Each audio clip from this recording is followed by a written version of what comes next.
Good morning everyone. Now today I am starting the new chapter, that is classification of elements and properties of periodicity.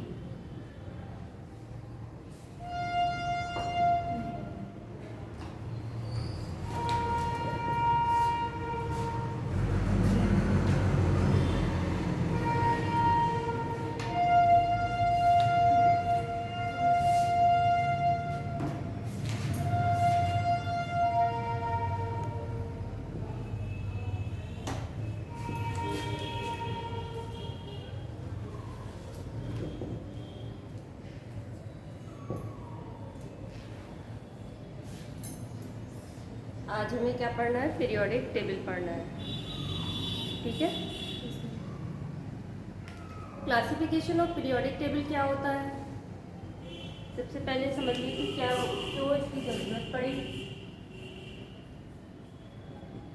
Classification of periodic table.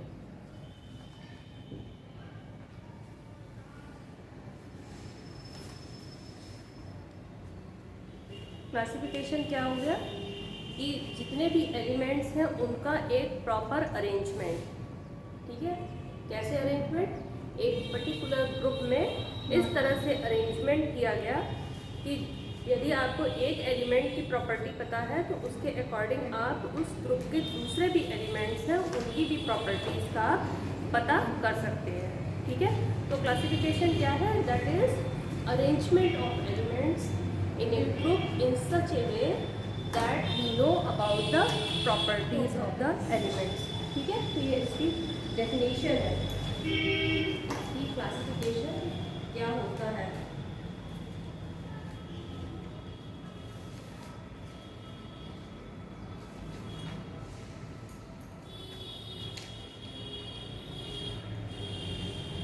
इसकी परिभाषा लिख लेते हैं। The arrangement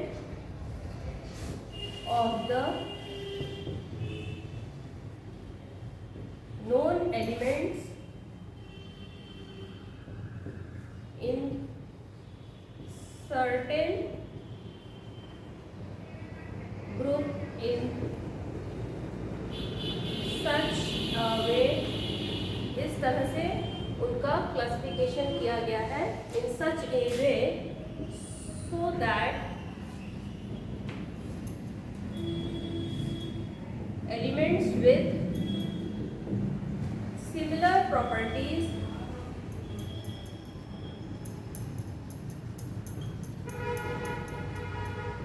are grouped together is known as classification of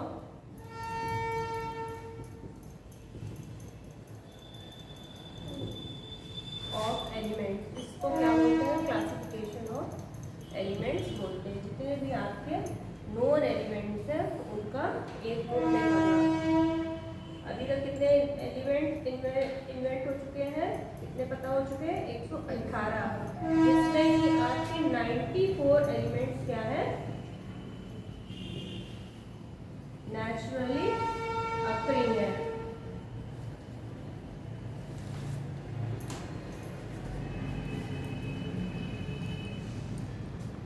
नीचे का नहीं आ रहा है, ठीक है। 118 एलिमेंट्स क्या है आपके?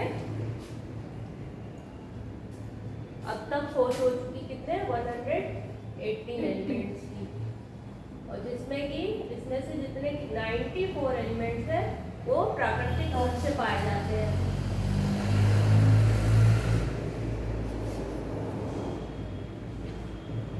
ठीक है, तो समझ में आया कि क्या है क्लासिफिकेशन, क्या है?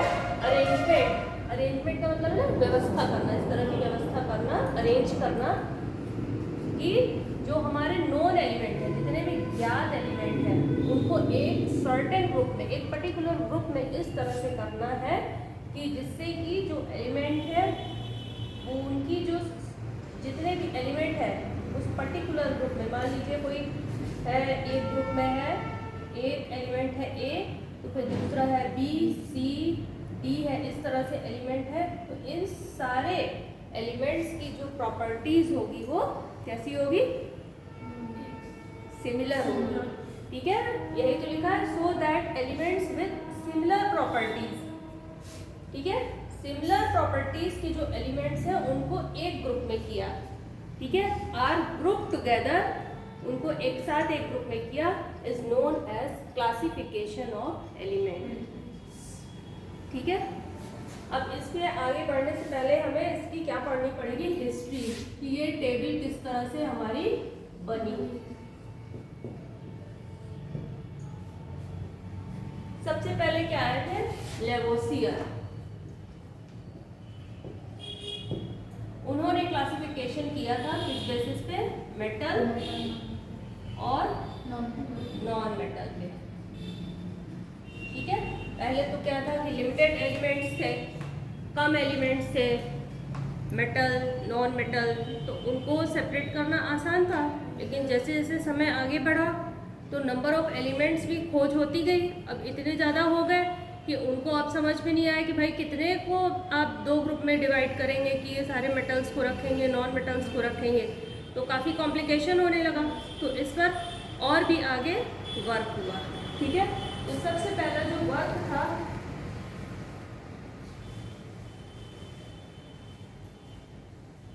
AD तक 31 एलिमेंट थे। 31 एलिमेंट थे 1800 AD तक। कितने एलिमेंट्स थे? 31 एलिमेंट्स थे। ठीक है, अब यहाँ पर तो इतने कम एलिमेंट्स थे तो इनको इन्होंने नॉन मेटल और नॉन मेटल में डिवाइड कर दिया। लेकिन जैसे जैसे समय बीतता गया तो एलिमेंट्स की भी जो खोज थी वो होती गई। ठीक है, तो सबसे पहला जो प्रयास था वो किसने किया था? डोबर्सनियर का ट्राइड सिस्टम आया था। कुछ आप लोगों को आइडिया है कि क्या उसने किया था? डोबर्सनियर्स ने क्या किया था?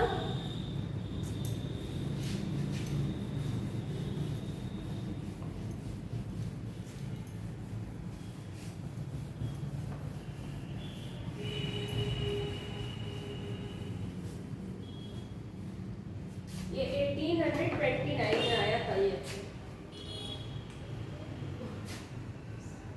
पहला है हिस्ट्री में JW Dobereiner's triad, law of tried,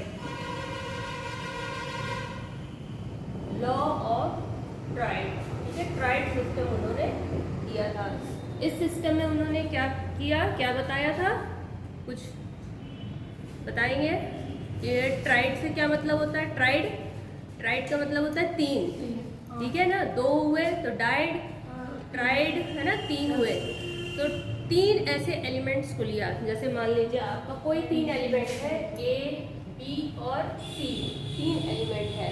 तो उन्होंने क्या किया कि क्या कहा कि जो A का एटॉमिक मास है और जो C का एटॉमिक मास है, ठीक है, इन दोनों को यदि आप जोड़ दें और उसका एवरेज निकालें तो जो वैल्यू आएगी हमारी, जो वैल्यू आएगी वो किसका होगा? एटॉमिक मास, वो अप्रॉक्सीमेट जो सेंटर वाला एलिमेंट है B का होगा। ठीक है, इस तरह से उन्होंने अपने उसमें कई एक सिस्टम दिए और कई का उन्होंने निकाल के भी दिया। लेकिन इसकी भी एक लिमिटेशन थी, हर एलिमेंट के साथ तो ऐसा नहीं हो पाया। तो उन्होंने कुछ ट्राइड्स बताए थे। कौन कौन से ट्राइड्स थे देखिए, आप लोग उनका करके देखिए। जैसे कि है कैल्शियम, स्ट्रोंशियम, बेरियम। कैल्शियम का कितना एटॉमिक मास है? 40। स्ट्रोंशियम का है, आप निकाल के देखिए, इसका निकाल के देखिए आप, हैं इसको निकालिए तो कितना आता है वो हम लिखेंगे।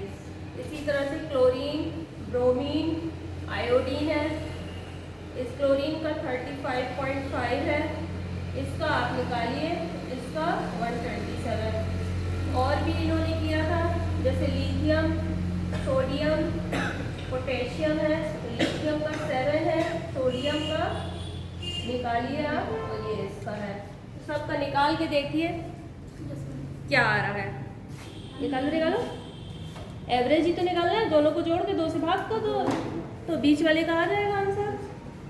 सवाल आता है इस पे डोबर्नियर ट्राइड सिस्टम पे कि 2 की आपको दे दी है तो आप जो थर्ड वाला है, जो सेंटर वाला एलिमेंट है, उसका एटॉमिक मास निकालिए। तो ये इन्होंने जो 3 ग्रुप किए थे वो कौन से थे, उनकी जो प्रॉपर्टीज थी वो सिमिलर थी।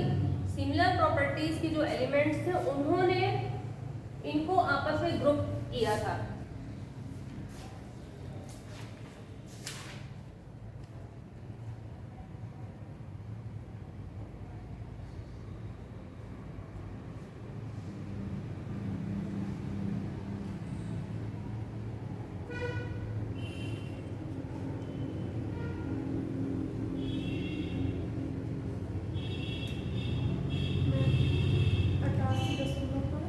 हाँ, तो करीब ठीक आया है।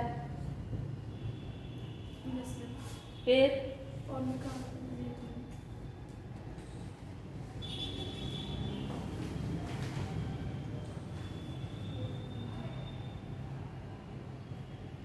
तो इनकी जो प्रॉपर्टीज थी वो कौन कौन सी थी, जैसे इनकी वैलेंसी सेम थी। सिमिलर प्रॉपर्टीज इन्होंने क्या क्या लिया था, वैलेंसी जैसे सेम थी इनकी, ठीक है। इसके अलावा इनकी जो मेटालिक प्रॉपर्टी है, हाइड्रोक्साइड जैसे ये बना रहे हैं तो हाइड्रोक्साइड इनके बेसिक थे। रिएक्शन, इनका रिएक्शन और पीरियड्स जो था वो सब सेम था। तो ये सारी प्रॉपर्टीज उन्होंने देख करके इनका आपस में ग्रुप बनाया था, ठीक है। तो इस डोबर्नियर ट्राइड सिस्टम की भी हम डेफिनेशन लिख देते हैं। When elements of similar properties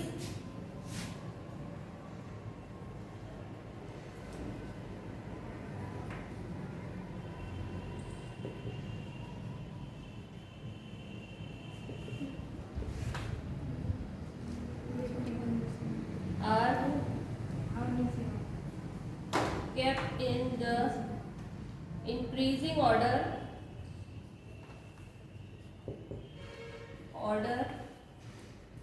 of their atomic weight, ये ध्यान रखिएगा कि ये एटॉमिक वेट पर आधारित है। ठीक है, हर चीज में ध्यान रखिए कि जो भी इन्होंने सिस्टम दिया वो किस पर आधारित है, तो ये भी एटॉमिक वेट पर आधारित है।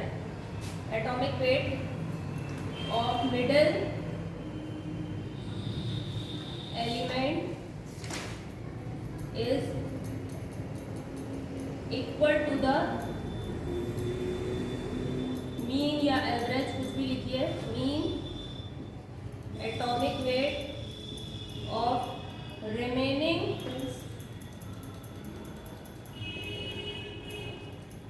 To elements is called Dobereiner's tried.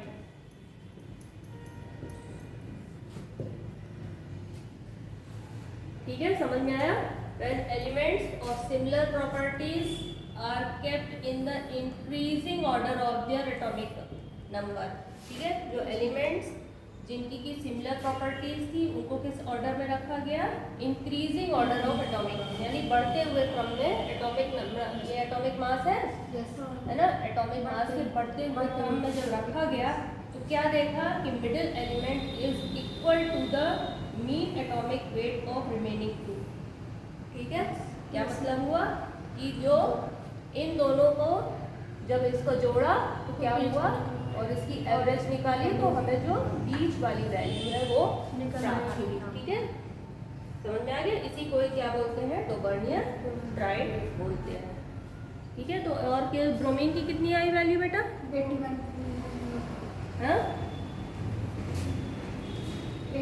80 आई है, करीब 80 के आसपास आएगी।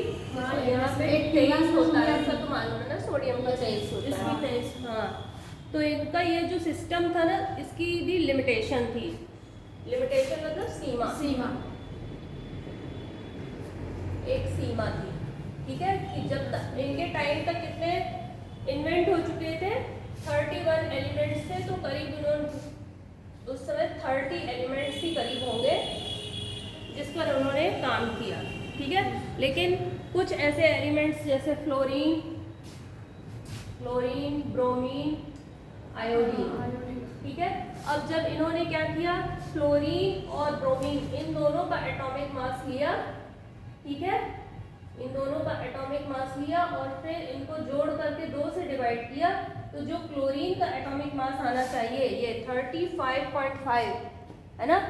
जब इसका लिया एटॉमिक मास, इसका एटॉमिक मास लिया, उसको 2 से डिवाइड किया, तो जो वैल्यू है 35.5 यहाँ पे, वो इनकी वैल्यू नहीं आई, ठीक है। तो वो वैल्यू इनको नहीं प्राप्त हुई। तो इस तरह से ये जो सिस्टम था ये फेल हो गया। लेकिन ये अच्छाई थी कि उन्होंने इस दिशा में एक अच्छा प्रयास किया कि जो एलिमेंट्स थे उनको एक सिस्टमैटिक वे में, और वो भी उनके एटॉमिक मास के अकॉर्डिंग देने की उन्होंने एक अच्छी कोशिश की थी, ठीक है। समझ में आया। अब नेक्स्ट जो काम किया वो था टेल्यूरिक हेलिक्स। रब कर दे बेटा, डेफिनेशन लिख रहे हो, ठीक है, लिखो।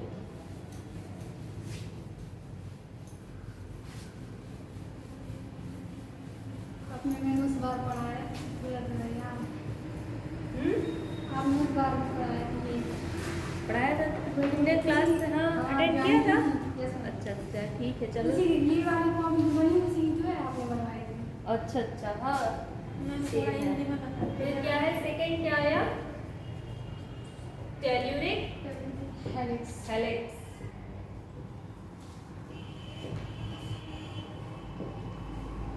टेल्यूरिक हेलिक्स है। इस जो सिस्टम था उसको दिया था, किसने दिया था, AEB डी चैन पोर्टियोस ने दिया था।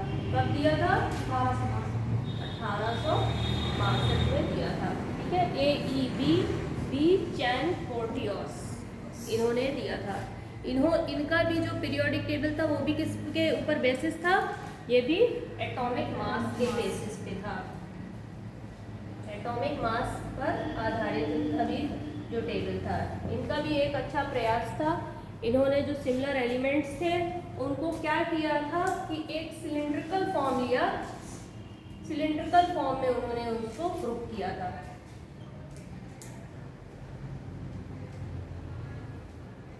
सिलिंड्रिकल फॉर्म में ग्रुप किया और उन्होंने क्या पाया कि एक सर्टेन इंटरवल के बाद जो एलिमेंट्स हैं उनकी जो प्रॉपर्टी है वो रिपीट होती है, ठीक है। इसी को क्या बोलते हैं, पीरियोडिसिटी बोलते हैं, कि जो एलिमेंट्स की प्रॉपर्टी है वो कुछ सर्टेन इंटरवल्स के बाद, कुछ टाइम के बाद, टाइम क्या बोलेंगे यहाँ, तो एलिमेंट्स अरेंज है कि कुछ गैप के बाद जो प्रॉपर्टीज़ है वो रिपीट होती है, ठीक है। इसी को क्या कहा इन्होंने, पीरियोडिसिटी कहा। तो arrange the elements periodically in order of increasing order mass in cylindrical table, ठीक है। इनकी जो टेबल का शेप था वो क्या था, सिलेंडर के फॉर्म में था, ठीक है, अकॉर्डिंग टू देयर प्रॉपर्टी। अब इनका भी कुछ ड्रॉबैक है कि fail due to complex structure. इनकी जो टेबल थी उनका जो स्ट्रक्चर था वो काफ़ी कॉम्प्लिकेटेड था, तो इसलिए इनका भी ये फेल हो गया था। अब देखिए कि किस तरह से इन्होंने अरेंजमेंट किया है। जो एलिमेंट्स आए हैं वो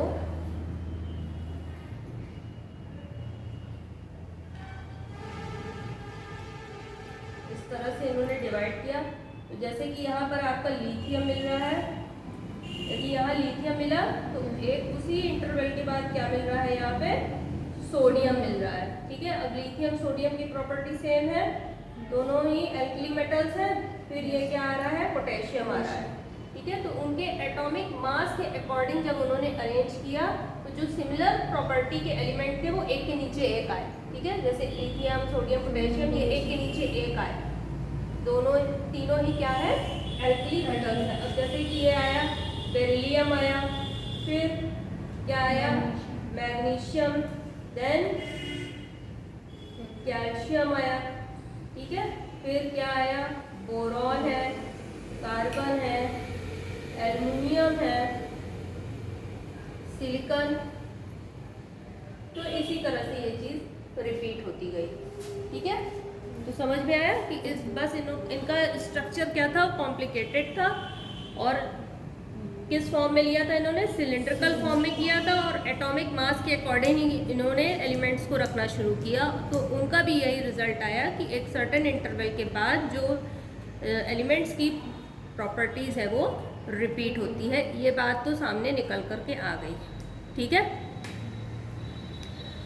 ऊपर से नीचे एटॉमिक वेट बढ़ता है, वर्टिकल लाइंस के एलिमेंट्स की प्रॉपर्टीज़ सेम है, ठीक है। वर्टिकल लाइन यानी सीधी वाली लाइंस है ना, जैसे लिथियम, सोडियम, पोटेशियम है। और इनका एक सीरियस अटेम्प्ट था टेबल बनाने का। एलिमेंट्स की जो प्रॉपर्टीज़ है उससे क्या निकल के आया कि पीरियोडिक नेचर की होती है, ठीक है।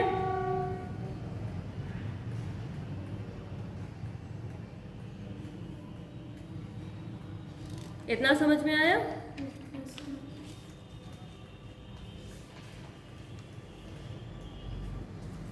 फिर देन इसके बाद क्या आया, न्यूलैंड्स का ऑक्टेव सिस्टम आया, ठीक है। थर्ड जो है वो न्यूलैंड का ऑक्टेव सिस्टम है।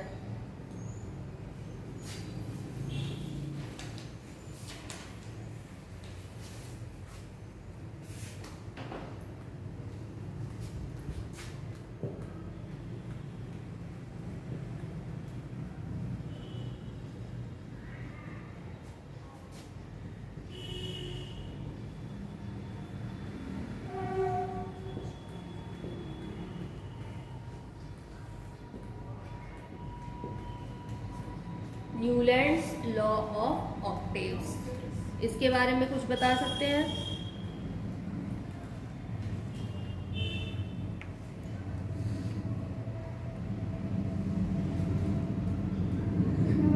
एलिमेंट होते हैं जो सिमिलर जो फर्स्ट एलिमेंट होते हैं। हाँ, ये थोड़ा सा म्यूजिक से रिलेटेड थे, ठीक है। न्यूलैंड्स लॉ ऑफ ऑक्टेव में न्यूलैंड्स जो थे वो क्या था, इनका अटैचमेंट किससे था, म्यूजिक से था। तो जैसे कि म्यूजिक में कितने होते हैं, 7 स्वर होते हैं ना, सारे गामा पाधा नीसा, और एक इंटरवल के बाद वो फिर से रिपीट होता है कि नहीं रिपीट होता है। तो इसी तरह से उन्होंने एलिमेंट्स को भी अरेंज किया, ठीक है। तो 7 एलिमेंट्स को इन्होंने अरेंज किया। तो क्या देखा कि जो 8वां एलिमेंट था और जो पहला एलिमेंट था उसकी प्रॉपर्टीज सेम आई, ठीक है। इनका भी जो अरेंजमेंट था वो भी किस बेसिस पे था, on the basis of their atomic mass, ठीक है। तो इसको दिया था English chemist John Alexander Newland ने 1865 में दिया था। किसने दिया था, इंग्लिश केमिस्ट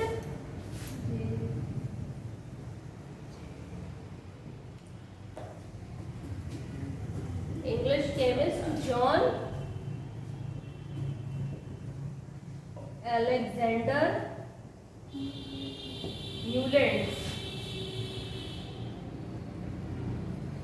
कब दिया था, 1865 में इन्होंने दिया था। इन्होंने भी जो क्लासिफाई किया था on the basis of atomic mass पर ही इनका भी आधारित था। ये पॉइंट हमेशा याद रखिएगा कि जो भी इनका क्लासिफिकेशन है वो किस बेसिस पे किया गया है, ठीक है। कभी कभी पेपर में क्या करते हैं कि डेफिनेशन लिख देते हैं और डेफिनेशन में थोड़ा सा चेंज कर देते हैं, माइनर चेंज कर देते हैं, है ना। तो इससे बच्चे को कंफ्यूजन हो जाता है। इसलिए कभी भी डेफिनेशन के बेसिस पे कोई क्वेश्चन पूछ ले तो डेफिनेशन का एक शब्द बहुत ध्यान से पढ़िएगा, ठीक है, तब उसका आंसरिंग करिएगा। तो इंग्लिश केमिस्ट थे जॉन अलेक्जेंडर न्यूलैंड ने, इन्होंने 1865 में क्लासिफिकेशन किया on the basis of atomic mass. और इन्होंने क्या कहा कि every 8th element of the series, क्या कहा उन्होंने कि एवरी 8th एलिमेंट, 8वां जो एलिमेंट है सीरीज properties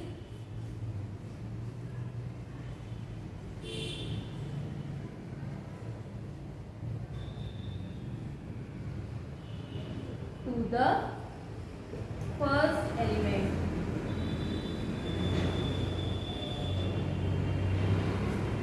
ठीक है, किसी भी आप कहीं से भी आप शुरू करेंगे, यदि एक कोई आपने ले लिया, ठीक है, तो कोई भी A B C D E F, तो ऐसा नहीं कि आप पहले एलिमेंट से ही देख रहे हैं तो आप 8वां देख रहे हैं, अरे कहीं से भी आप शुरू कर दीजिए, ठीक है।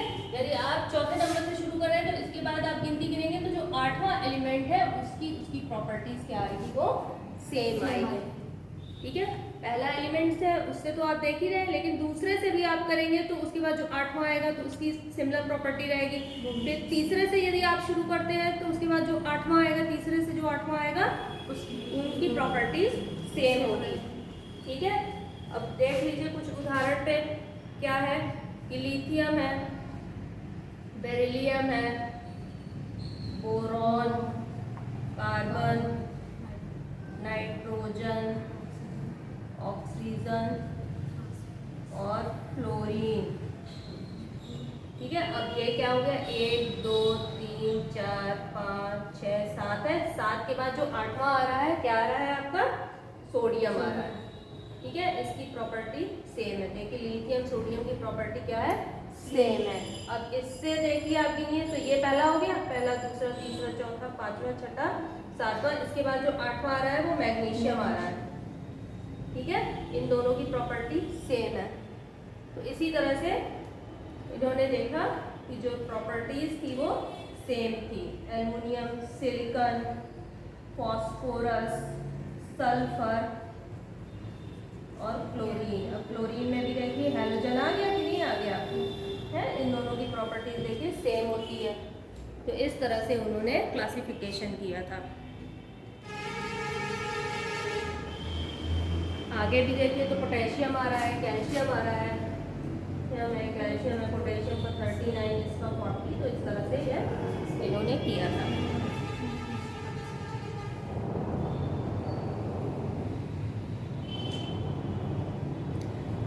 अब इनका जो क्लासिफिकेशन था वो भी क्यों फेल हो गया,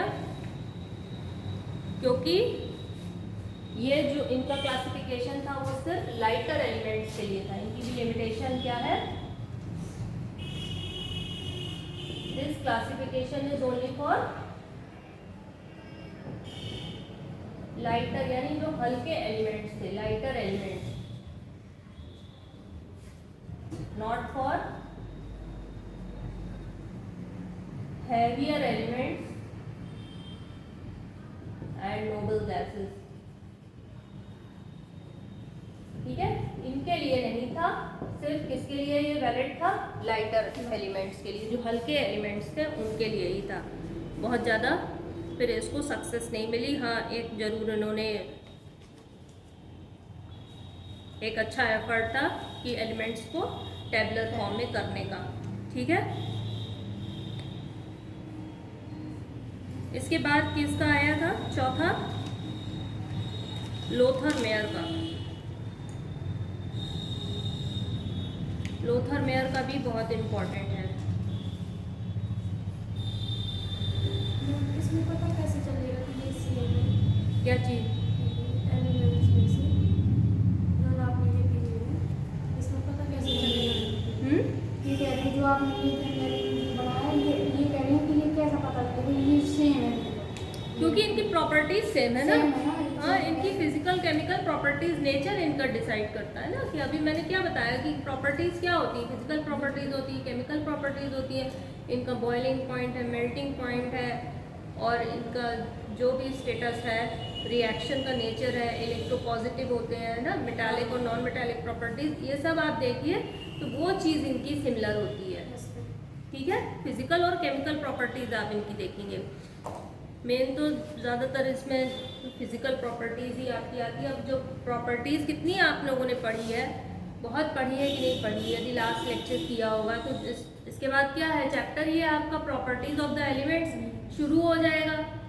क्योंकि उसकी एटॉमिक रेडियाई है और एटॉमिक मास है, फिर उसके बाद इनका boiling point, melting point, electronegativity, electropositivity, ionization potential है, ये सब क्या है इनकी सब प्रॉपर्टीज़ ही तो है।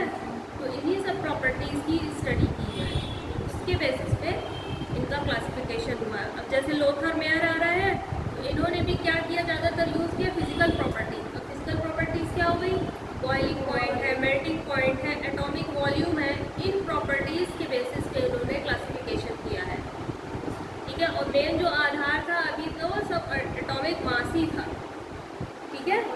एटॉमिक मास के आधार पे इन्होंने टेबल फॉर्म में किया है, और उसके बाद उनकी जब और इनकी प्रॉपर्टीज़ की स्टडी की तो पता चला कि ये सिमिलर है, ठीक है।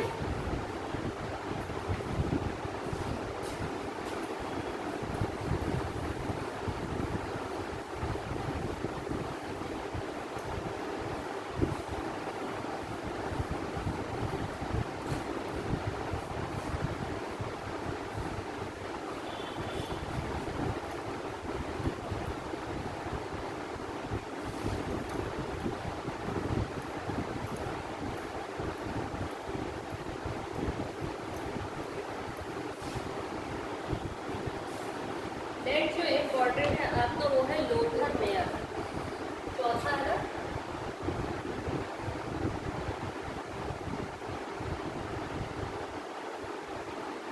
लोथर मेयर, इनका जो एफर्ट था वो किसके बेसिस पे था, वो ग्राफ के बेसिस पे था।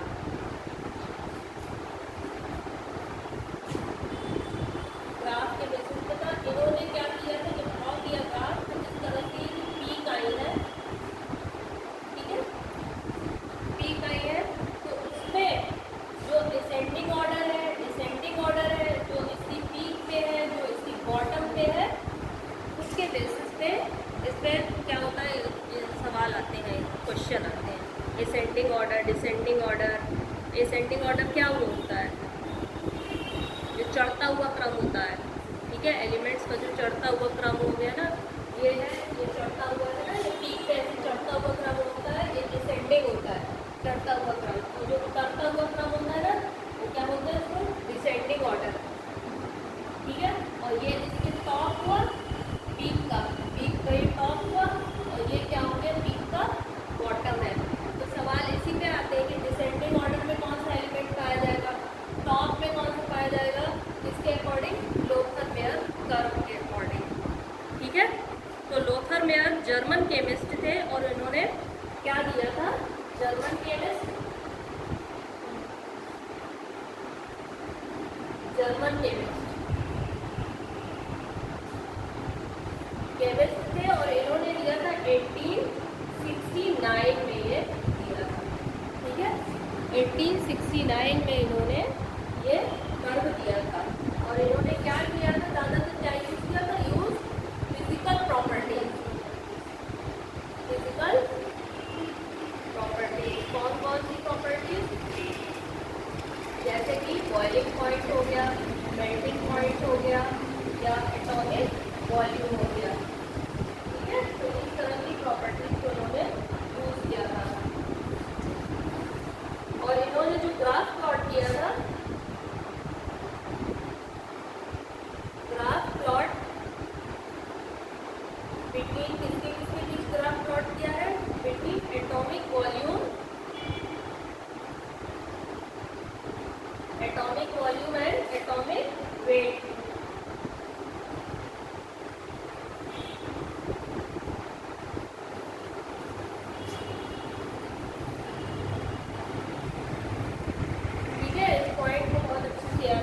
कि जो ग्राफ प्लॉट हुआ था वो किसके किसके बीच में हुआ था, ठीक है। किसके किसके बीच में, एटॉमिक वॉल्यूम और एटॉमिक वेट के बेसिस पे था। एटॉमिक वॉल्यूम आपका क्या हो गया, वॉल्यूम क्या होता है आपका, वेट अपॉन डेंसिटी, ठीक है। वॉल्यूम क्या, द्रव्यमान बटे घनत्व होता है ना, है। तो इसी तरह से उन्होंने निकाला था। अब ये देख लीजिए बहुत ध्यान से कि किसने किसने कौन कौन सी प्लेस ऑक्यूपाई की, कर्व में कौन कौन सी स्पेस आई थी, ये देख लीजिए। जितने भी एल्कली मेटल्स थे, एल्कली मेटल्स जैसे सोडियम है, पोटेशियम है, ये जितने जितने भी है lithium, sodium, potassium, rubidium, caesium, इन्होंने पीक पर ये थे। कर्व का जो टॉप वाला पॉइंट है पीक, ठीक है, यहाँ पर ये आएगा। Lithium, sodium, potassium, rubidium, caesium, ठीक है। ध्यान रखिएगा जितने भी इलेक्ट्रोपॉजिटिव थे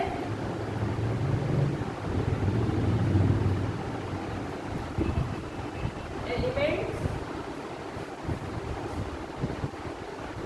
occupy the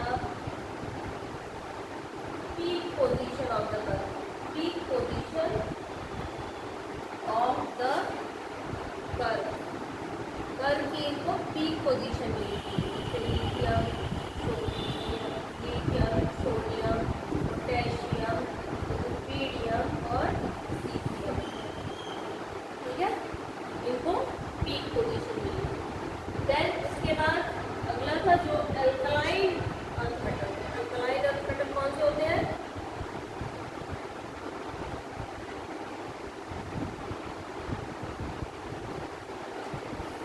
कौन से होते हैं अल्कलाइन अर्थ मेटल? हम लोग पीरियोडिक टेबल पीछे से उठा ला लगी हुई है ना, उठा ला।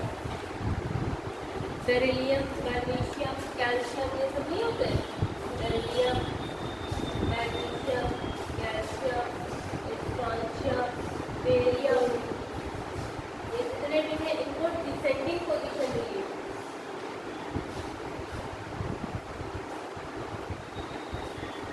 Descending position of the curve.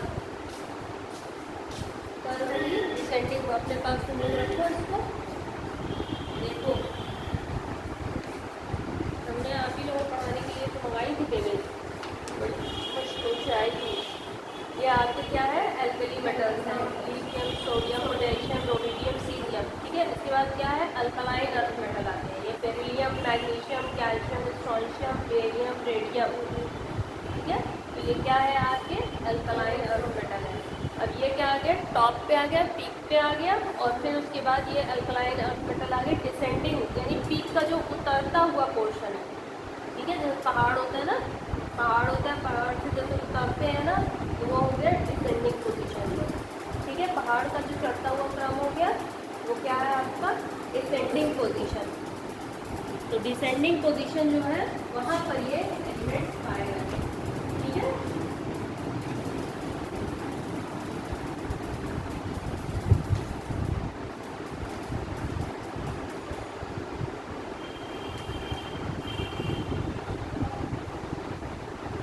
जैसे आपको क्या आ रहा है? बेरिलियम, मैग्नीशियम, कैल्शियम, ये सब क्या हो गए? उतरते हुए क्रम में आ रहे हैं, ठीक है। फिर जितने भी मेटलॉइड्स थे ये बॉटम पोजीशन पर आए, ठीक है। मेटलॉइड्स थे, मेटलॉइड्स क्या होते हैं? जैसे कि आपका बोरॉन, सिलिकॉन, आर्सेनिक, कैडमियम, एसिटाइट, ये सब क्या हो गए? जिसमें कि इन्होंने कौन सी पोजीशन पाई? Occupy bottom position of the peak.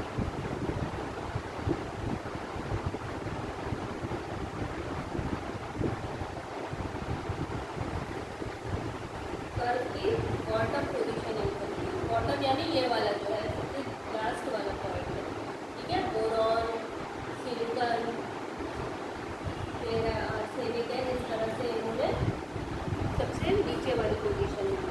फिर देन इसके बाद क्या था? Most electronegative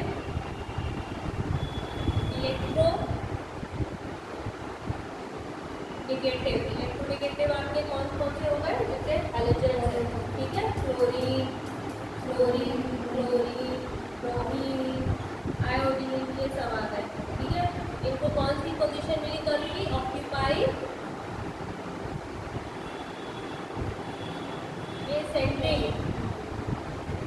descending position of the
आ गया।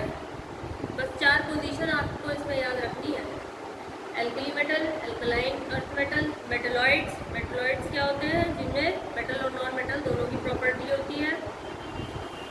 और चौथा था इलेक्ट्रोनेगेटिव एलिमेंट्स। तो इन सब की पोजीशन कर्व में कहाँ कहाँ होती है, इसका बस आपको ध्यान रखना है, ठीक है। और जो कर्व इनका था वो एटॉमिक मास और किसके बीच था? एटॉमिक वॉल्यूम के बीच था। इनके बीच में ग्राफ प्लॉट किया गया था, ठीक है।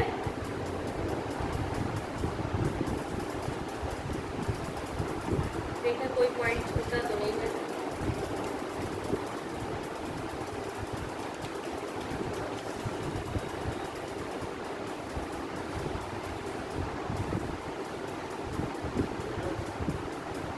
गाड़ी आपकी खड़ी है क्या? तो सामने फायर ब्रिगेड वाले कह रहे हैं कि उनकी गाड़ी निकलना है, अच्छा, तो कह रहे हैं ये तो अंदर कर देंगे ये इस साइड। ठीक है।